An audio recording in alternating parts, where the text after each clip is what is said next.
Aleluia, cante com toda a verdade que há no seu coração. É pelo Senhor, o nosso Salvador, o Rei dos Reis, Senhor dos Senhores, o nosso general de guerra. É pelo Senhor que gastamos os nossos dias.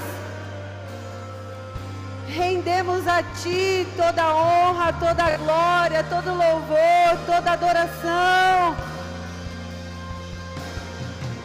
Obrigada, Jesus. Obrigada, Senhor, por morrer morte de cruz para nos salvar, para nos dar acesso ao céu, algo que não teríamos condições. Mas o Senhor é poderoso, bondoso, misericordioso e nos deu acesso ao Pai. Obrigada, Senhor. Ah, Deus, nós te agradecemos por sua presença aqui. Te agradecemos, Deus, porque desde que entramos ali pelos portões, já sentimos a tua presença. Esse é um ambiente de cura, de restauração, de milagres.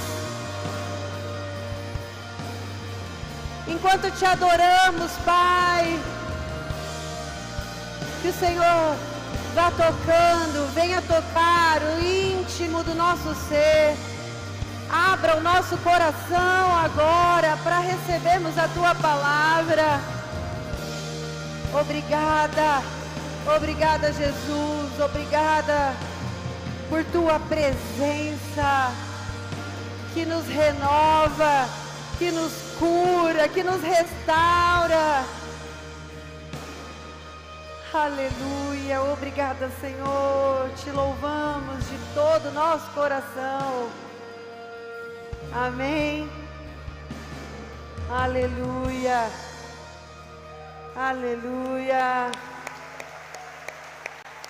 Todo louvor, toda adoração a Ti, Rei meu e Deus meu. Obrigada, Senhor. Você pode se assentar. Sangue de Jesus. Ô, gente, vocês não me desestruturam aqui não, hein? Eu já... O Moreto, que fez a introdução hoje, chegou ali em mim no backstage. O bom de quando eu ministro, né, gente? Para quem não me conhece, eu sou a Adriana, a esposa do pastor Charto. Ele se deu férias, né? Ninguém autorizou essas férias aí, mas manda quem pode, obedece quem tem juízo. E aí o Moreto falou: Rodrigo, o que a gente faz para subir ali? Ah, agora eu já vi, é a Rê, tô de óculos de manhã. A Rê e o Junão estão ali. Avós frescos, Thalita, tô vendo, tá grávida, gente. Tem um bebê chegando ali naquela família. Queridos, e aí o Moreto perguntou: o que a gente faz pra gente não tremer na base quando subimos aqui? Eu falei: meu filho, o dia que você descobrir, você me conta, que eu tô tentando descobrir também. A gente treme mesmo, né? As pernas tremem. É o temor ao Senhor, sabemos que há uma responsabilidade muito grande. E nós fazemos isso conforme essa música, porque queremos gastar a nossa vida para Ele e por Ele. Amém? É o mínimo, né, que podemos fazer diante da salvação de algo tão grandioso, sem merecermos. Você que nos visita pela primeira vez, segunda vez, seja muito bem-vindo. Fique à vontade. Que você se sinta bem neste lugar, é a casa do Senhor, que você já se conecte aí aos irmãos, aos seus pares, comece a frequentar uma célula e chega mais perto, amém?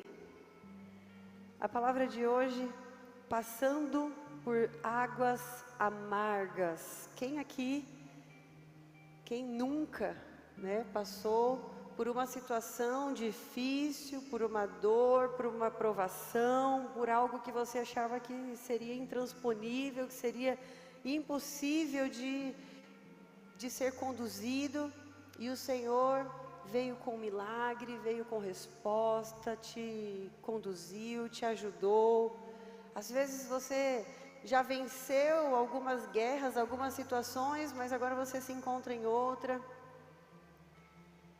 Eu costumo dizer que se nós olharmos para as nossas vidas, né, e nos compararmos a um brinquedo de parque, olha para a sua vida, imagina um brinquedo desses de parques de diversões. Eu não sei você, mas a minha, ela é muito parecida com uma roda gigante, em que cada cadeirinha da roda gigante simboliza uma área da minha vida. E geralmente a cadeirinha, tem uma cadeirinha aqui em cima e uma aqui embaixo, né? Alguma coisa está bem, alguma área da minha vida está ótima, mas outra encontro batalhas, encontro dificuldades, tem os desafios, não é? Às vezes o financeiro está aqui, a saúde está lá, às vezes a vida familiar, e aí assim é a vida. Mas há um propósito nas nossas dificuldades, nas nossas lutas, nas águas amargas que encontramos e que nos deparamos. E quando nós entendemos o propósito, nós passamos pela situação e o Senhor nos dá a graça e a misericórdia de prosseguirmos. Eu gostaria que você abrisse sua Bíblia aí, se você estiver com a sua Bíblia de papel, em Êxodo, no capítulo 15, versículo 22 a 27. Se não, você pode abrir o seu celular. Se você ainda não tem a Bíblia no seu celular, você precisa apresentar Jesus para ele. Esse celular precisa se converter e carregar uma Bíblia aí nos seus aplicativos.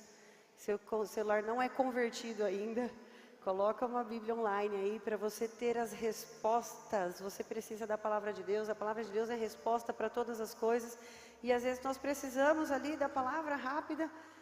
Se você não tiver com a Bíblia de papel por perto, seu celular está, amém?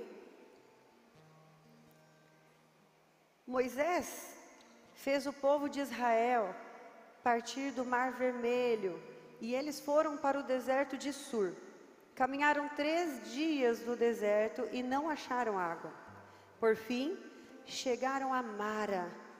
No entanto, não puderam beber as águas de Mara, porque eram amargas. Por isso, aquele lugar foi chamado de Mara. E o povo murmurou contra Moisés, dizendo: o que vamos beber? Então Moisés clamou ao Senhor, e o Senhor lhe mostrou um pedaço de madeira. Moisés jogou a madeira nas águas, e as águas se tornaram doces. Ali o Senhor lhes deu estatutos e uma ordenança, e ali os provou. E disse: se vocês ouvirem com atenção a voz do Senhor seu Deus, fizerem o que é reto diante dos seus olhos, derem ouvidos aos seus mandamentos e guardarem todos os seus estatutos, nenhuma enfermidade virá sobre vocês das que eu enviei sobre os egípcios, pois eu sou o Senhor, aquele que cura vocês. Então chegaram a Elim, onde havia 12 fontes de água e 70 palmeiras, e acamparam junto das águas. Queridos, do nosso alto de Páscoa esse ano, se você participou, se você assistiu, você vai se lembrar que boa parte das cenas que foram apresentadas aqui mostrou a travessia do povo, as pragas do Egito. Você se lembra disso? Então, nesse contexto dessa passagem, o povo, ele já havia experimentado tudo que você pode imaginar sobre a mão de Deus, sobre o cuidado de Deus, sobre o poder de Deus. Imagina, faziam 3 dias que esse povo tinha visto com seus próprios olhos o mar se abrindo, eles passando a pés enxutos, e o mar se fechando, e a palavra diz que os seus inimigos ficaram no fundo do mar como um chumbo. Ou seja, esse povo viu o agir de Deus durante todo o processo ali de deserto. E mesmo assim, quando eles chegam nesse lugar chamado Mara, qual que é a primeira reação do povo? Reclamar. Eu vou abrir um parênteses aqui para fazer uma brincadeira, porque eu não vou aguentar. Semana passada, o Charlton já está 2 cultos, né, gente? Vocês estão marcando aí, né, que o pastor de vocês está 2 cultos sem ministrar, 2 domingos já, né? Eu estou marcando lá, ó. Tá mostradinho, né? Mas ele foi acompanhar o João Lucas hoje no futebol e ele precisa, né, desse tempo com o filho e tal. E creio que tenha sido muito bom. E ele chegou afirmando isso. Ele falou: gostei, estou gostando dessa vida, viu, gente? Na semana passada nós falávamos, né, sobre Moisés e os desafios da liderança, de lidar, né, com a liderança. E todos aqui, eu não sou líder. Todo mundo aqui tem alguma coisa que você precisa liderar, alguma coisa sobre sua responsabilidade. Se você disser que você não tem nada, é porque você está sendo negligente com algum papel aí. Mas todos nós temos alguma coisa em que nós temos que liderar. E aí, eu percebi que ele estava meio cansadão, né? Ele não fala, ele não reclama, não murmura. E ele quieto ali, mas eu percebi pelas músicas que ele estava ouvindo, o jeito de andar. Quem conhece o Charlton já sabe, né? O olhar. Aí ele foi sentar para tomar um café da manhã ali comigo. Aí eu falei: seu olho está vermelho, você viu que estourou uma veia no seu olho? Ele falou: pois é, acho que eu estou estressado, né? Eu falei: você tem que descansar, você precisa tirar né, dosar o seu trabalho e tal. E aí eu cheguei na seguinte conclusão, gente: eu sou membro dessa igreja também, gente. Dou trabalho também, tenho culpa nisso. Pedacinho daquele sangue naquele olho lá, certeza que foi eu que causei. E aí eu falei: Charlton, sabe aquela passagem de Moisés, que Moisés, ele perde o direito de entrar na terra prometida, porque era para ele bater na pedra e ele fala, né, e depois vice-versa, ele desobedece a Deus e ele perde o direito. Eu sempre interpretei essa palavra como Moisés perdeu o direito de entrar na terra prometida. Agora, te vendo assim, e vendo essa vida pastoral, eu já estou pensando que Deus poupou ele de uma segunda temporada, sabe? De andar com o povo murmurando, né? Fecha parênteses, era só uma brincadeira. A vida pastoral não é fácil, mas que Deus te dê graça e misericórdia, viu? Para aguentar firme aí as águas amargas da liderança. Mas eu tenho certeza que você já se deparou também com alguma água amarga na sua vida. E o que me chama a atenção, e tem alguns estudos que comparam esse pedaço de madeira.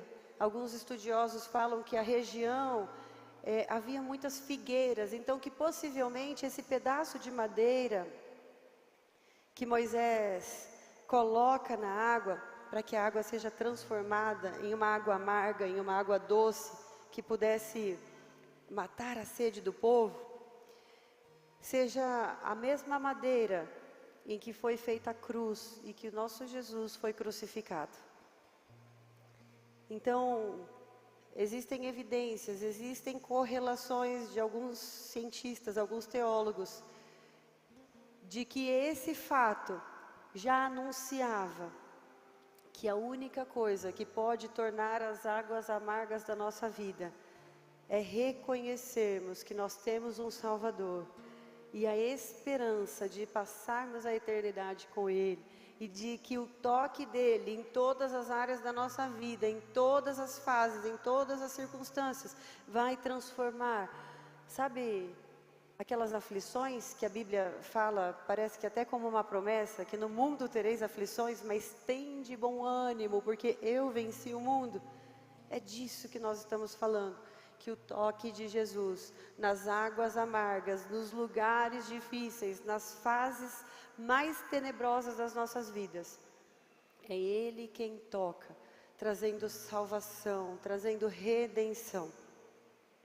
E o texto segue dizendo que depois disso, naquele mesmo lugar, Deus estabelece estatutos e uma ordenança, já preparando o povo para os mandamentos e as leis que seriam dadas lá no Monte Sinai. Depois você continua lendo, você vai entender. Então, do 25 ao 26 diz, ali o Senhor lhes deu estatutos. O que são estatutos, gente? São conjuntos de normas que regulam as relações das pessoas. São questões morais, éticas, bom senso.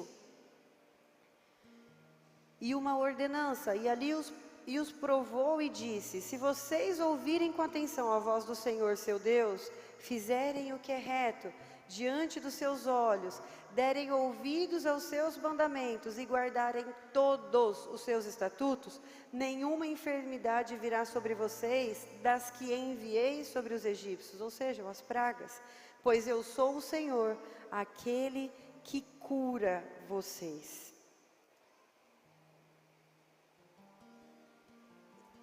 Então, para nos aprofundarmos um pouco mais nessa palavra, em primeiro lugar, todos nós, um dia, chegamos ou chegaremos em Mara, em lugares de águas amargas.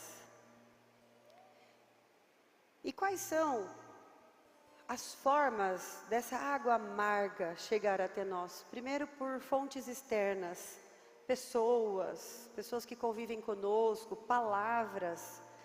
Em Salmos 64:3, a palavra diz que eles afiam a língua como espada e apontam como flechas, palavras envenenadas. Quem nunca recebeu uma palavra envenenada?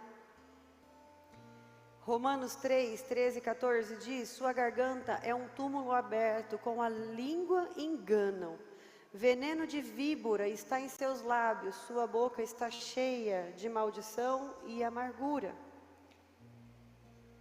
Eu me lembrei de uma situação em que uma pessoa me encontrou no supermercado ontem, e ela disse assim: nossa, que bom que eu te encontrei aqui, é de Deus, eu não é da igreja nem nada, eu ia te mandar uma mensagem para te contar uma situação que me aconteceu e ela vem se arrastando, eu estou ressentindo o que aconteceu comigo.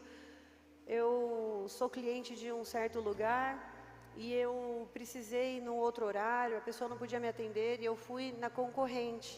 E aí quando eu voltei nesse lugar, que eu já sou cliente, a mãe dessa pessoa acabou comigo, e me falou palavras muito cruéis. E eu fiquei sem entender por que essa pessoa falou isso, porque eu fui na concorrente, né? Sim. E aí naquele momento, e ela disse que essas palavras ficavam ecoando na mente dela, de que ela ia pagar. E naquele momento o Senhor me deu o discernimento de que era um ataque maligno mesmo. E aí eu disse para ela: olha, eu creio numa coisa, quando alguém quer te abençoar, o que Deus faz quando alguém quer te abençoar? Ele pega uma pessoa próxima a você e disponível a Ele para obedecer a palavra dEle, para obedecer a voz dEle, e a pessoa vai lá e te abençoa, certo? Seja com uma ação, ou seja com presente, seja lá o que for, seja te socorrendo. O Senhor, Deus, usa pessoas próximas e disponíveis para nos ajudar. E quem é Satanás nessa história toda? Ele é um copião, um imitador, mas ele faz para coisa errada. Então ele vai usar pessoas próximas e disponíveis para lançar palavras, para lançar mentiras, para lançar veneno na sua alma. Aí eu falei: você está acordando todos os dias com essa palavra, não é? Ela falou: é. Eu amanheço o dia com essa voz me amaldiçoando. E aí ali no mercado mesmo eu falei: e agora em nome de Jesus eu uno a minha fé à sua, e nós cancelamos essa palavra maligna da sua vida, essas vozes em nome de Jesus nós cancelamos. Nós podemos nos deparar com águas amargas a partir de situações que acontecem ali na convivência familiar, no trabalho, expectativas que nós geramos e não somos correspondidos, e isso vai gerando uma angústia, decepção, desconexão do casal. Não há nada mais doloroso do que um casal que está desconectado, porque parece que um, fala uma coisa, o outro entende outra, e aquela desconexão, e a gente não consegue se alinhar, e a água amarga chega no nosso lar, na nossa casa. Existem águas amargas de situações que nós mesmos procuramos. Sabe aquela coisa que um negócio, uma decisão que você precisa tomar, e talvez você até tenha buscado conselhos. A Bíblia fala que há sabedoria na multidão de conselhos. Ou seja, quanto mais conselhos você tiver sobre uma situação, menos chance de errar você terá, ou mais preparado você estará se caso você errar, como você deve sair da situação. Existem águas amargas que nós mesmos buscamos com as nossas próprias mãos. Situações em que não tínhamos que validar, alianças que não deveríamos ter feito, sociedades que o Senhor não aprovou, julgos desigual, não sei, águas amargas que chegam através de decisões que tomamos errada, sentimentos interiores.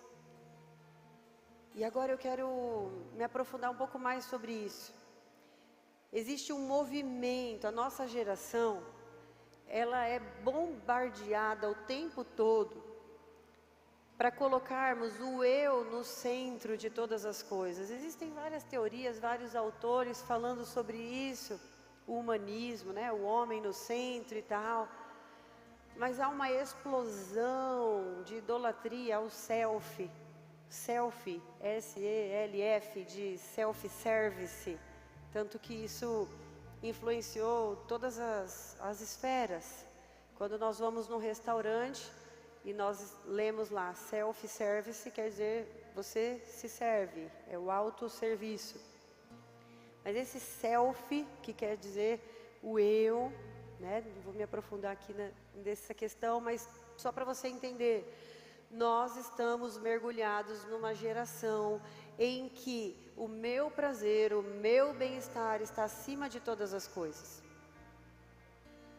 O que eu penso, o mundo, não é assim, ó, eu preciso me encaixar na geral. É a geral que precisa se encaixar.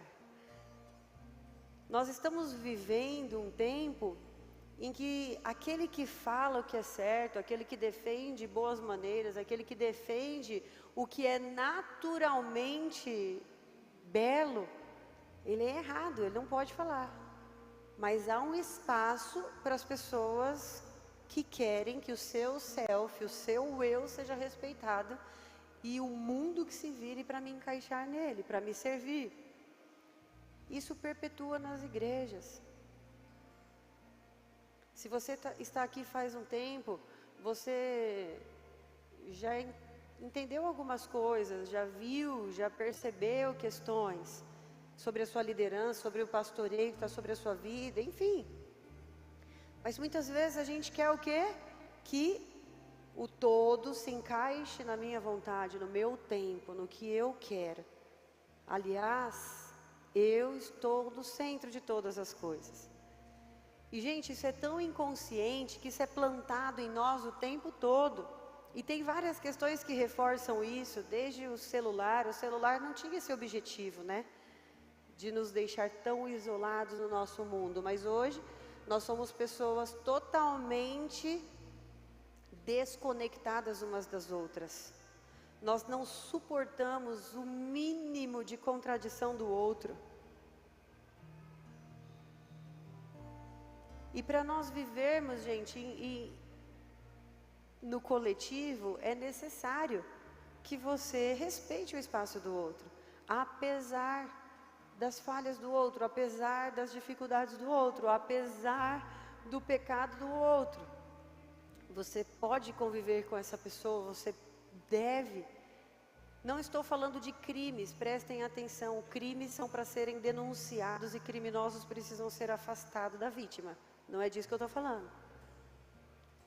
Mas se pensarmos numa relação aí conjugal, numa relação de trabalho, se você não chegar na sua casa, olhar no espelho e ter a consciência, olhar assim, né? Você está lá com todas as críticas sobre todo mundo, porque ninguém é igual a você.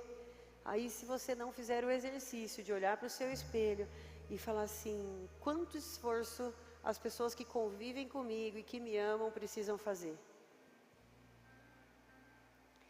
Quanto de esforço as pessoas que moram na mesma casa que eu precisam fazer para me amarem, para me tolerarem, para me suportarem?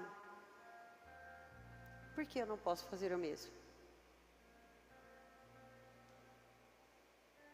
Eu vou usar um exemplo prático que eu usei aqui pela manhã, de como nós somos levados a esse pensamento.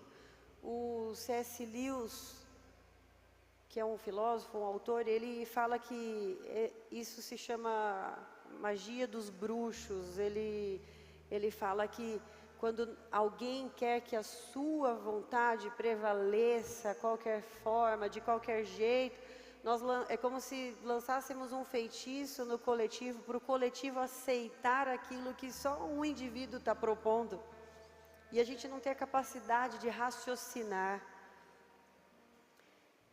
O exemplo que eu dei aqui pela manhã foi de uma situação envolvendo o João Lucas.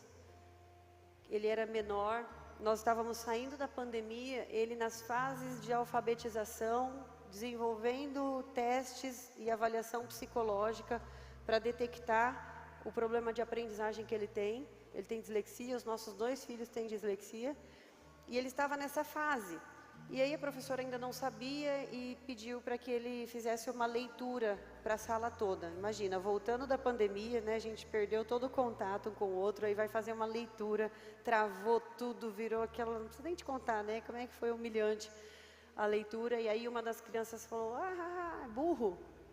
E aí ele chegou em casa chorando e me conta, mãe, eu não quero voltar para a escola, o menino me chamou de burro. Adivinha qual foi minha primeira reação? Você que é mãe, o que você faria? Essa mesmo. Eu vou lá naquela escola. Quem que é esse menino? Me fala o nome dele, o nome da mãe dele. Aí eu já peguei meu celular, vou mandar aqui no grupo de mães mesmo, onde já se viu, dá educação para o teu filho, para não ofender o filho dos outros. A primeira reação, aqui dentro da minha cabeça, bum. E aí eu fui para lá, fui respirar, aí eu vou perguntar para o Charles o que a gente faz, né, nessa situação. Não fiz nada, porque já sabia que ali com aquela emoção toda não ia dar certo.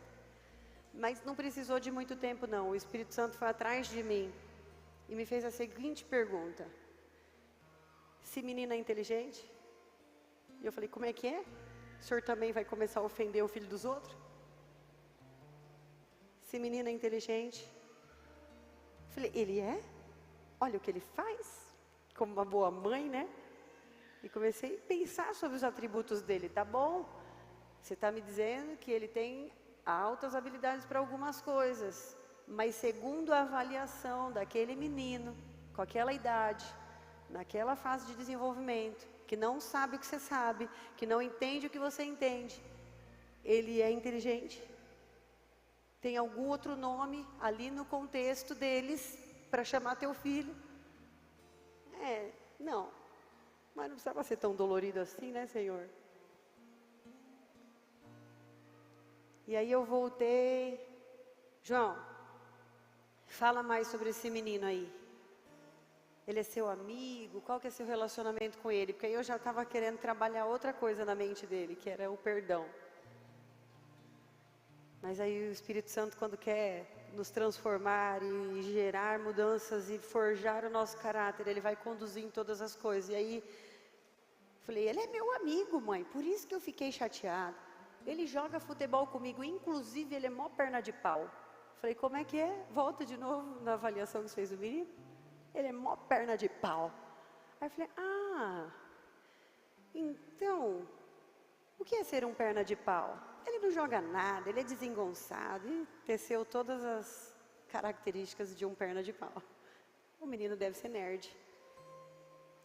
E eu falei, João Lucas, você percebeu que você fez uma avaliação do menino no seu habitat natural, que é uma quadra ou um campo, e o menino fez uma avaliação de você no habitat natural dele, que é uma sala de aula, porque ele é nerd. Sim, assim vai ser a vida toda. Toca o barco. O menino te avaliou. naquelas circunstâncias, e você avaliou ele nas suas circunstâncias, você tem a mesma essência dele. Vocês precisam se corrigir. Vocês são amigos, vocês precisam reconhecer que um vai ser bom numa área, que o outro vai ser bom na outra, e que a habilidade de um não necessariamente é a habilidade do outro, e assim. Mas nós não somos treinados para isso. A nossa geração, ela não está sendo treinada para isso. Nós vemos esse impacto em todas as esferas. Procure quantas faculdades de pedagogia nós tínhamos, quantas pessoas, quantas nós temos hoje.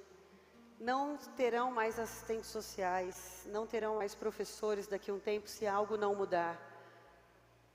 Existem profissões que estão sumindo, porque são profissões altamente voltadas ao cuidado, à entrega, à renúncia para o outro, e não para os próprios prazeres.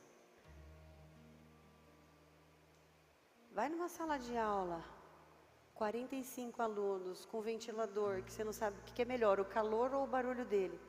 O que é pior, né? Se não for por um propósito, por um amor muito grande, ninguém fica nessa profissão. Nós não teremos profissões se algo não mudar. Não estou profetizando o caos, pelo contrário, eu estou trazendo uma reflexão, principalmente para você que é crente. Se as pessoas não entenderem que elas precisam de um tempo, sabe esses videozinhos que os nossos filhos assistem, que chama shot, que é de curto? Isso está treinando o cérebro dessa criança de que a atenção dele precisa durar só 30 segundos, não mais que isso.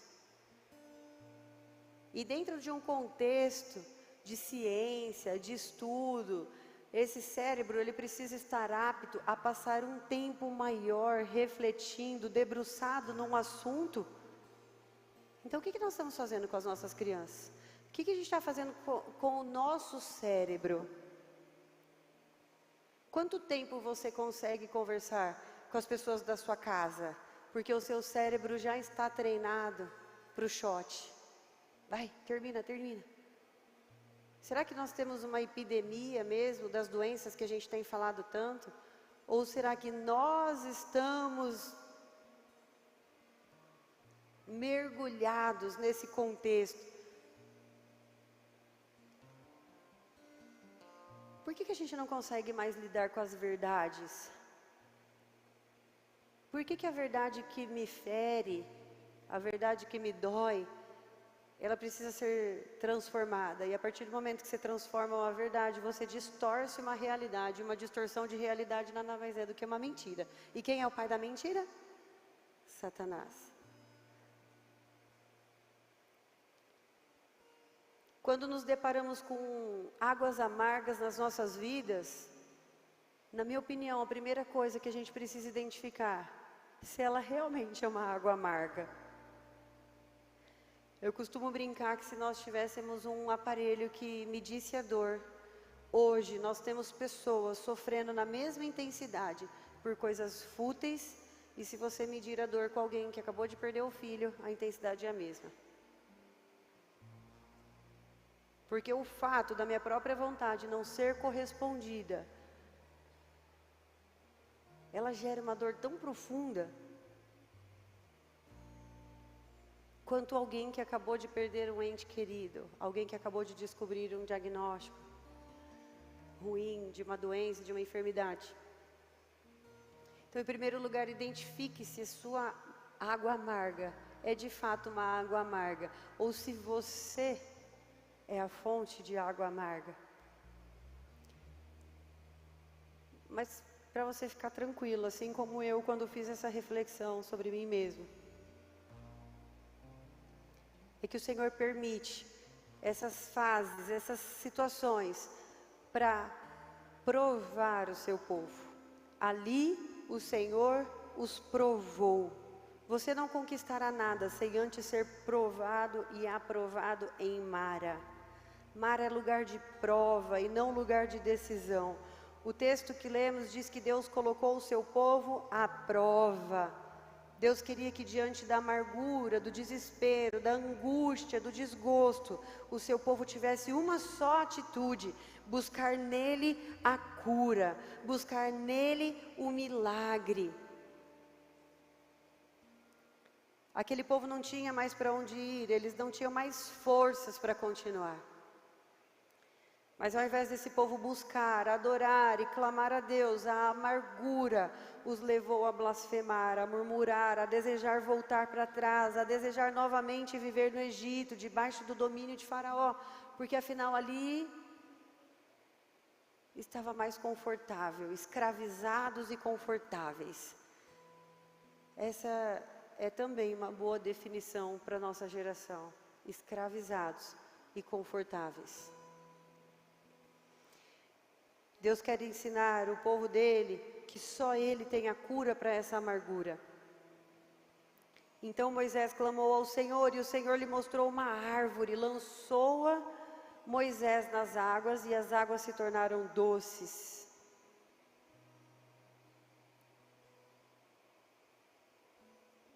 Juízes 9:11 diz: porém a figueira lhes respondeu: deixaria eu a minha doçura, o meu bom fruto para dominar as árvores? Isaías disse mais: peguem uma pasta de figos. Eles a pegaram e a puseram sobre a úlcera, e Ezequias recuperou a saúde, 2 Reis 27.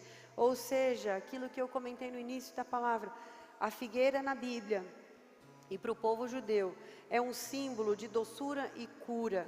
E quando essa figueira toca essa água, existe ali uma transformação, acontece ali uma transformação. E essa figueira apontava para a árvore que seria cortada e lavrada há milhares de anos, a árvore da qual o Filho de Deus, o Cordeiro Santo, Jesus de Nazaré, seria pregado. Isaías 53:4 diz: certamente Ele tomou sobre si as nossas enfermidades, as nossas dores, levou sobre si e nós o considerávamos como aflito, ferido de Deus e oprimido, mas Ele foi traspassado por causa das nossas transgressões e esmagado por causa das nossas iniquidades. O castigo que nos traz a paz estava sobre Ele, pelas suas feridas fomos sarados. O Senhor tem a cura para toda amargura. Mas nós temos algo que nós negamos. Nós queremos, quando nós falamos eu quero Cristo em mim, eu quero que Cristo habite em mim, eu quero ser cheio do Espírito Santo.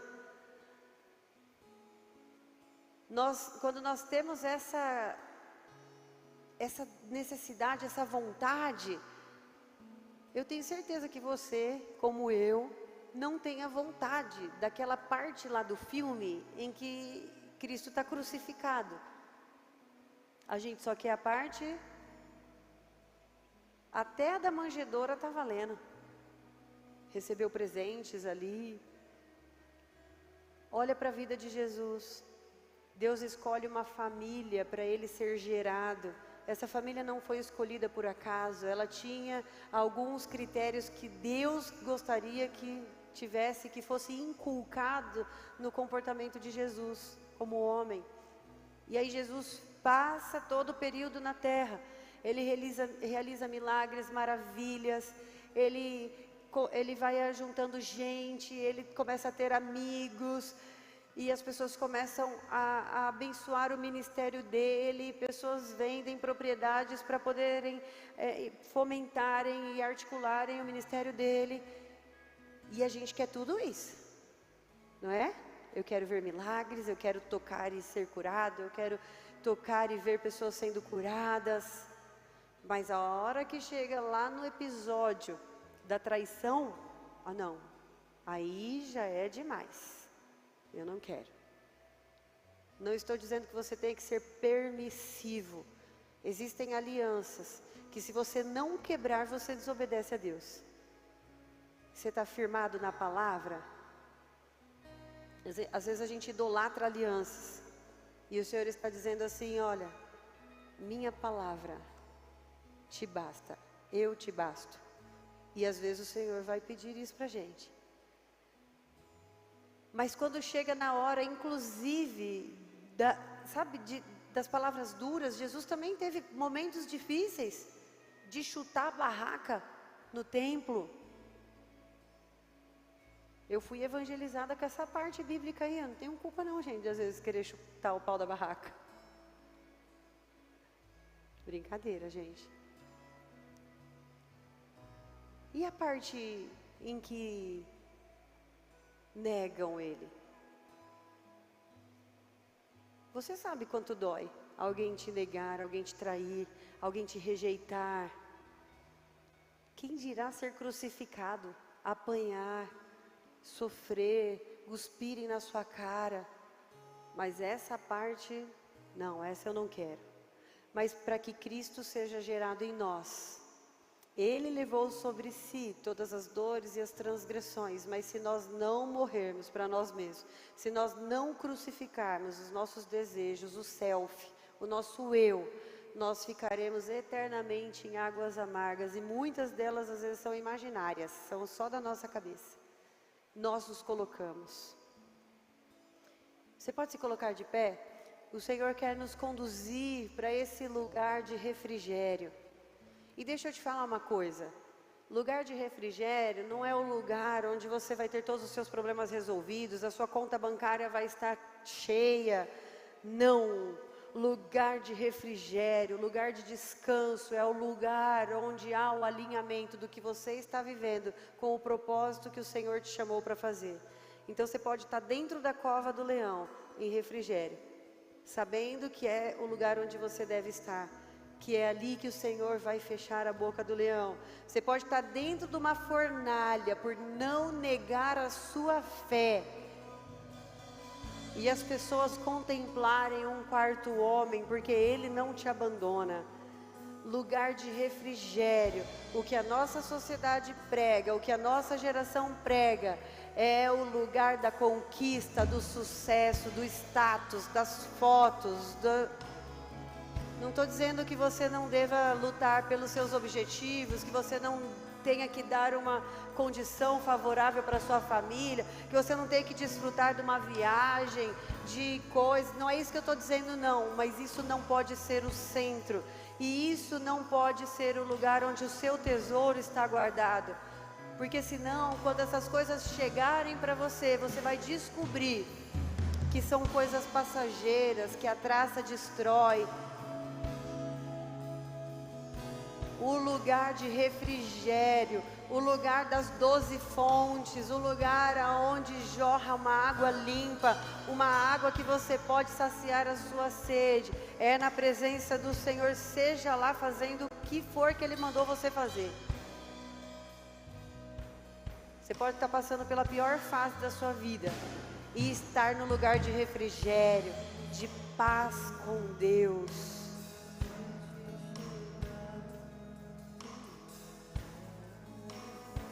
Eu quero fazer uma oração específica para você que talvez tenha se deparado com as águas amargas da sua vida, na sua família, e talvez por influências externas, vocês estão desconectados na sua casa. Nós queremos declarar em nome de Jesus sobre a sua vida. Se você quiser vir aqui à frente, os intercessores podem vir para cá. Se vocês quiserem vir aqui, nós oraremos com você, por você. Mas se você quiser fazer só um sinalzinho, fique à vontade, o Senhor sabe do seu coração.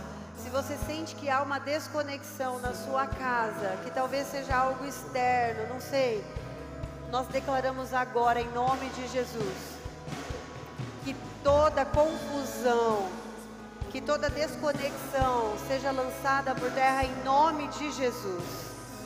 Que o amado Espírito Santo venha sobre a sua vida, venha sobre a vida das pessoas que moram com você, venham sobre as pessoas que você se relaciona, no seu trabalho, não sei, mas que Ele venha trazendo uma conexão sobrenatural. Se de forma maligna vocês foram desconectados, eu declaro em nome de Jesus, que de uma forma sobrenatural, através da ação do Senhor Jesus, o nome que está sobre todo nome, nós cancelamos agora toda quebra de aliança, toda quebra de unidade, nós cancelamos em nome de Jesus. Satanás tem medo do seu caráter, Satanás tem medo da conexão que você tem com a sua família, com a sua igreja, com os seus líderes. Por isso ele te tenta nessa área, mas nós cancelamos toda ação agora, em nome de Jesus. Nós cancelamos toda a tentativa de Satanás de entrar na sua casa, de roubar os seus sonhos, de atrasar os planos de Deus para a sua casa. Em nome de Jesus, nós cancelamos agora todo mal, caia por terra agora em nome de Jesus. O nome que está acima de todo nome, o nome santo, santo, santo, santo de Jesus.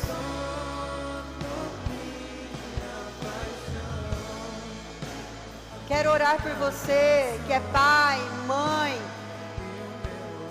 que talvez você tenha passado por águas amargas na sua infância. Você sofreu dores e traumas dos seus pais. E aí você pensou, não, eu não vou educar os meus filhos desse jeito. Mas quando você menos espera, você já fez algo e você foi fonte de água amarga. E às vezes na noite aquilo te incomoda, vem um remorso. Porque eu fiz isso, porque eu falei isso, eu não queria ter dito isso. Eu quero dizer que Jesus está tocando agora as águas amargas do seu coração, da sua memória afetiva, da sua infância. O Senhor Jesus está tocando agora o íntimo do seu ser, trazendo paz, trazendo alegria, trazendo autoridade, no nome de Jesus, para você conduzir a sua casa, conduzir os seus filhos. Nós rejeitamos agora todo comportamento violento, toda palavra violenta, toda palavra envenenada que muitas vezes nós usamos a nossa boca para falarmos com os cônjuges, com a nossa família, com os nossos filhos. Em nome de Jesus, toda distorção de realidade, pessoas que se sentem ofendidas por qualquer coisa, em qualquer ambiente, em que Satanás tem tentado contar mentiras para você, de que você não é amado, não é aceito, não é digno. Nós cancelamos agora essas vozes em nome de Jesus. Você foi comprado por um alto preço. Que o Senhor traga um senso de realidade sobre a sua mente, sobre a sua cognição. Que você tenha condições de fazer diferenciações. Que você tenha condições de separar o que é certo do que é errado, de se arrepender daquilo que é errado em nome de Jesus. Mas que você também tenha condições de se proteger da mentalidade do mundo, de se proteger da mentalidade do eu, da egolatria, em nome de Jesus. Nós declaramos famílias, mentes curadas, pessoas curadas, saudáveis. Que as águas amargas da sua vida recebam agora o toque de Jesus, recebam agora a doçura do amado Espírito Santo, transformando em nome de Jesus águas amargas em águas doces, em rios, em fonte inesgotável de águas doces, para as pessoas que te cercam, que te rodeiam, em nome de Jesus.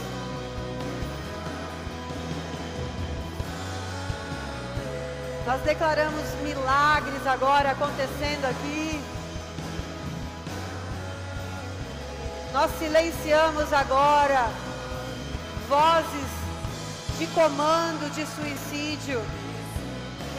Se você está recebendo comandos de que acabar com a sua vida é a melhor saída, agora nós silenciamos essas vozes em nome de Jesus. Em nome de Jesus. Nós silenciamos vozes que estão dando comandos de morte. Caia por terra agora.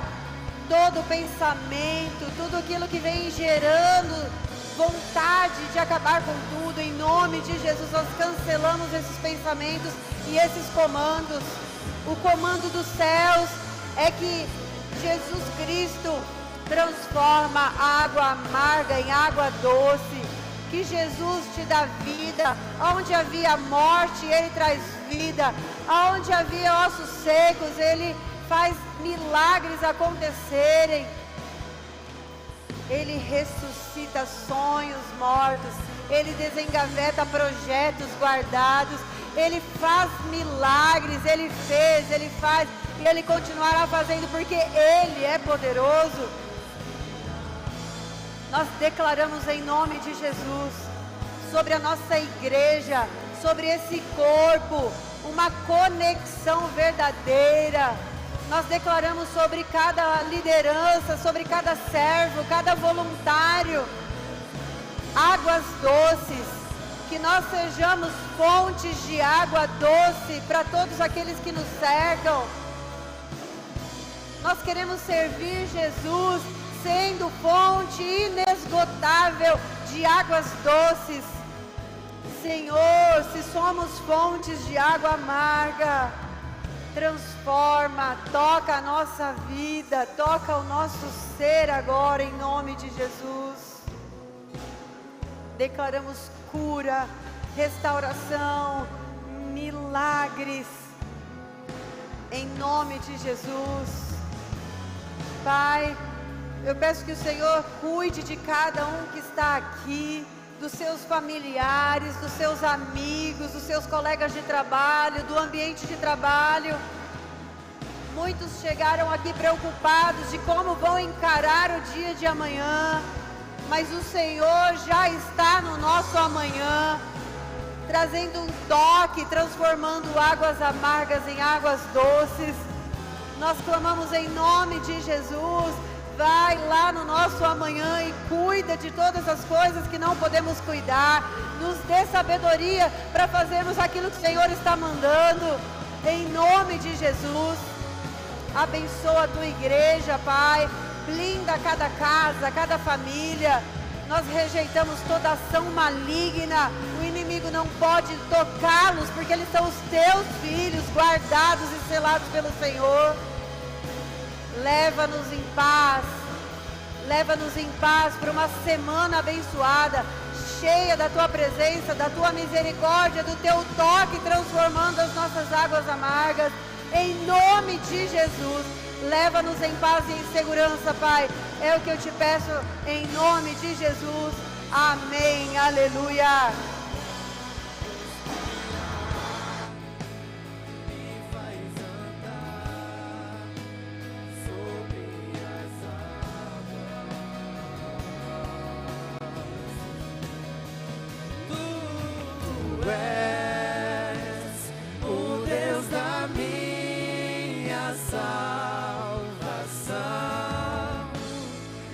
O meu dono, minha paixão.